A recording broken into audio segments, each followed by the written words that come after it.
लालू यादव की जो टीम थी वो कंप्लीट समाजवाद वाली, अब लखेरा वाली व्यापारी वाली टीम आरजेडी कांग्रेस यदि सपोर्ट ना करती सोनिया गांधी, आरजेडी कहाँ होती? और लालू यादव ना हो तो आरजेडी का क्या महत्व? लालू यादव के बगैर आरजेडी सुन, बिना एजुकेशन के इस दुनिया में कोई सर्वाइवल नहीं। नया जनरेशन जो चीज़ देख लिया है अल्हड़ पर, अभी जो आरजेडी की स्थिति है उसमें देखिए कौन लोग क्या आचरण। बीजेपी सिर्फ हिंदी पट्टी में, वो भी मार्केटिंग के आधार पर। आज भी गठबंधन को हटा दीजिए तो बीजेपी का कोई औचित्य नहीं। बीजेपी डरती है तो वो कांग्रेस से, राहुल गांधी से, प्रियंका गांधी से। कोई अपने पार्टी के नेता को मुख्यमंत्री बना दे तो अलग बात है, वो बना सकते हैं। मुकेश जी भी डिप्टी सीएम है, तो ऐसा थोड़ी नहीं है कि हम लोग मुख्यमंत्री के कैंडिडेट की कमी है। कांग्रेस यदि आदेश करेगी कि आपको चुनाव लड़ना, एमपी सीट नहीं लड़ना, कांग्रेस का नेतृत्व जो कह देगा करेंगे। नमस्कार, मेरा नाम आलोक है। आप लाइव स्टीज देख रहे हैं। इस साल बिहार में विधानसभा के चुनाव होने हैं। ऐसे में सभी नेताओं की जो सक्रियता है काफ़ी बड़ी हुई है। पप्पू यादव हमारे साथ हैं, पूर्णिया के सांसद हैं, इकलौते सांसद जो कि निर्दलीय जीत कर आए 2024 में। पप्पू यादव क्या करेंगे? इस साल बिहार में चुनाव होना है ना, क्योंकि आप तो सांसद हैं, आप तो चुनाव नहीं लड़िएगा, तो तय है। कहा है यदि बिहार का नेतृत्व करना है तो चुनाव लड़ना पड़ेगा ना। कांग्रेस यदि आदेश करेगी कि आपको चुनाव लड़ना है, एमपी सीट नहीं लड़ना, तो कांग्रेस का नेतृत्व जो कह देगा करेंगे। तो आप चुनाव भी लड़िएगा और कह देगा तो? कांग्रेस का लीडर कहेगा कि लड़ना है तो लड़ना है, नहीं लड़ना है तो नहीं लड़ना है। पप्पू जी, आप तो अधिवेशन में भी गए थे कांग्रेस के, क्या स्टैंड है बिहार में कांग्रेस का? आरजेडी के साथ कुछ दिख नहीं रहा है, सब ठीक? नहीं, सब ठीक है। कांग्रेस ही है जो अपने गठबंधन का सम्मान भी करती है, सहयोग भी करती है और साथ लेके चलती भी है। कांग्रेस किसी के बैसाखी के सहारे नहीं चलती। नहीं, आरजेडी के सपोर्ट के बिना बिहार में कांग्रेस क्या है? देखिए, एक दूसरे के पूरक होते हैं, एक दूसरे के पारस्परिक सहयोग से समाज भी चलता है, दल भी चलता है। कोई एक दल के बगैर कोई दल नहीं होता। तो आप ये भी कह रहे हैं कि गठबंधन की राजनीति है पूरे देश में। पटेल उत्तर प्रदेश में, सहनी, राजभर, जयंत चौधरी, एक दूसरे के बगैर बीजेपी का क्या है? बाला साहब ठाकरे और बादल जी के कंधों पर ना बीजेपी बड़ी हुई हो, और बाला साहब ठाकरे बादल को खत्म कर दिया। आरजेडी कांग्रेस यदि सपोर्ट ना करती सोनिया गांधी, तो आरजेडी कहाँ होती? 90 में पप्पू यादव, कांग्रेस, वामपंथ यदि सहयोग लालू यादव को ना करते तो जनता दल थी, और लालू यादव ना हो तो आरजेडी का क्या महत्व? लालू यादव के बगैर आरजेडी शून्य। आरजेडी में कौन? तेजस्वी यादव जो नेतृत्व कर रहे हैं।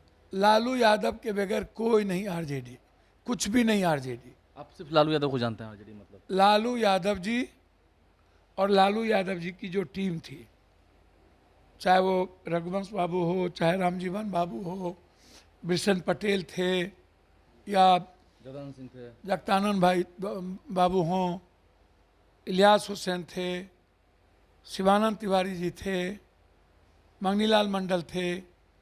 लालू यादव की जो टीम थी वो कंप्लीट समाजवाद वाली, अब लखेरा वाली व्यापारी वाली टीम है आरजेडी में। अब ना विचारधारा है, ना किताब का ज्ञान है, बस व्यापारी का धंधा करना है और पार्टी को व्यापारियों का रूट कॉज बना देना है। अच्छा पप्पू जी, आपने एक बड़ी बात कही, किताबी ज्ञान।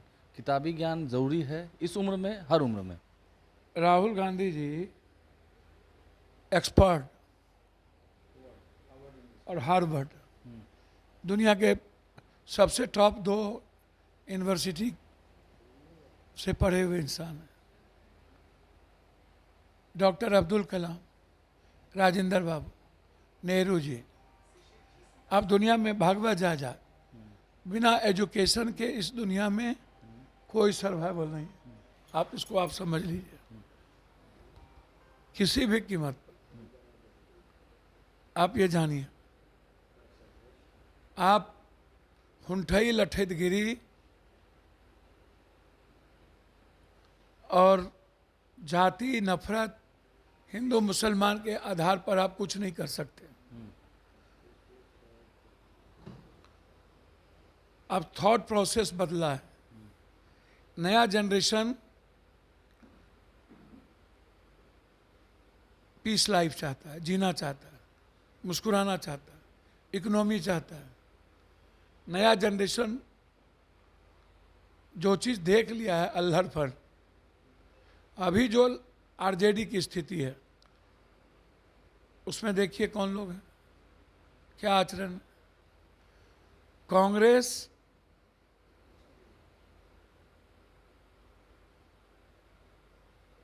वैसे लोगों को तवज्जो देती है जो जिनका आचरण, चिंतन, चरित्र सामाजिक हो, जो कांग्रेस के विचारों के साथ हो, जो सरभारा हो, जो सबको ले चलने में विश्वास करता हो। इसीलिए देश की आवाम 90% गरीब कांग्रेस की आइडियोलॉजी के साथ थी। चाहे ऊंची जात के लोग, दलित, माइनॉरिटीज, हमेशा कांग्रेस की आइडियोलॉजी के साथ। आज भी कांग्रेस की जो टीम है वो सबसे पढ़ी लिखी है। हमारे प्रभारी कृष्णा लावरू देश नहीं दुनिया के बड़े बड़े कंपनी को थॉट दे चुके हैं। पढ़ते नहीं हैं, बहुत बड़े विद्वान हैं।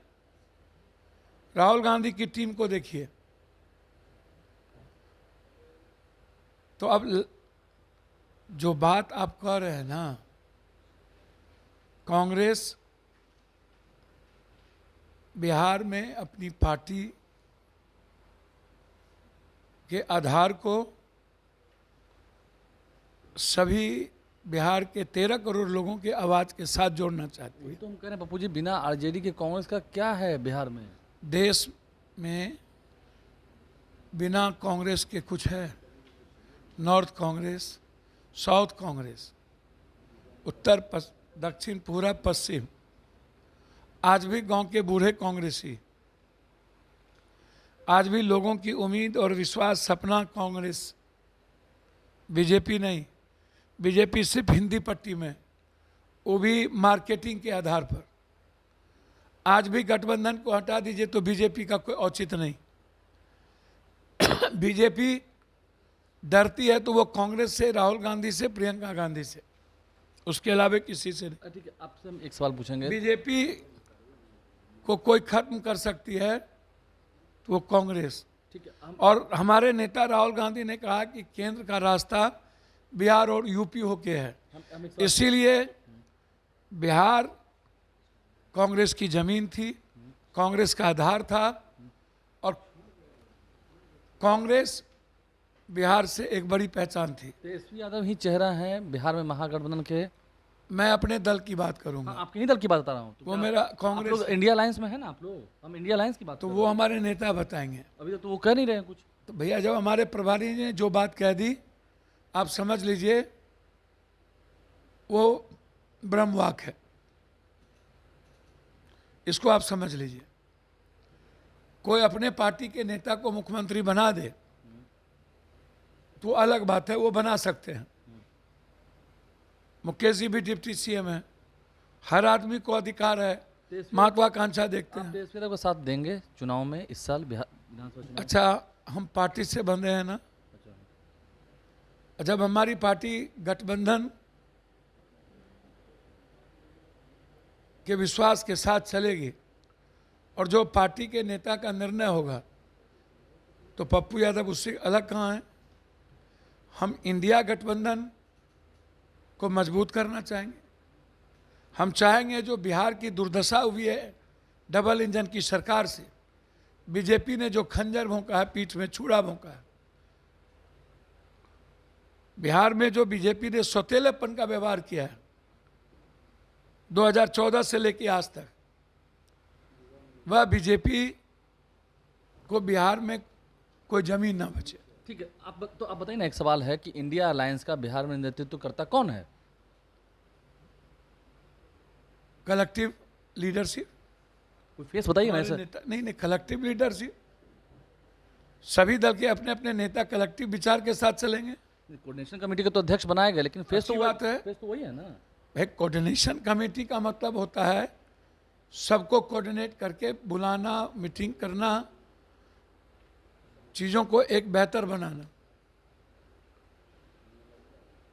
और मुख्यमंत्री का निर्णय हमारे प्रभारी ने कह दिया कि बैठ के मिल करके आपको चिंता, प्रेस को चिंता करने की ज़रूरत नहीं है। हमारे गठबंधन में बहुत मुख्यमंत्री के मजबूत हमारी सोच है। हम लोग एबीसी की बात करते हैं, एसटी एससी की बात करते हैं। जब हम बात करते हैं जातीय जनगणना की, एबीसी की, तो ऐसा थोड़ी नहीं है कि हम लोग मुख्यमंत्री के कैंडिडेट की कमी है। बहुत है। निर्णय जो होगा हम उसके साथ रहेंगे। चलिए, एक सवाल ये भी है, क्या पप्पू यादव 2024 भूल पाए हैं अपना चुनाव, पूर्णिया वाला चुनाव? अच्छा, एक बात बताइए, कई लोग कहते हैं कि तेजस्वी यादव को वो भाषण पप्पू जो यादव क्षमा ना कर पाए और क्षमा ना मांग पाए, जो प्रेजेंट में जीने की आदत ना हो, सकारात्मक ना हो, जो चीज़ों को भूलकर आगे बढ़ने की आदत ना हो, खुट्टा यहीं करेगा।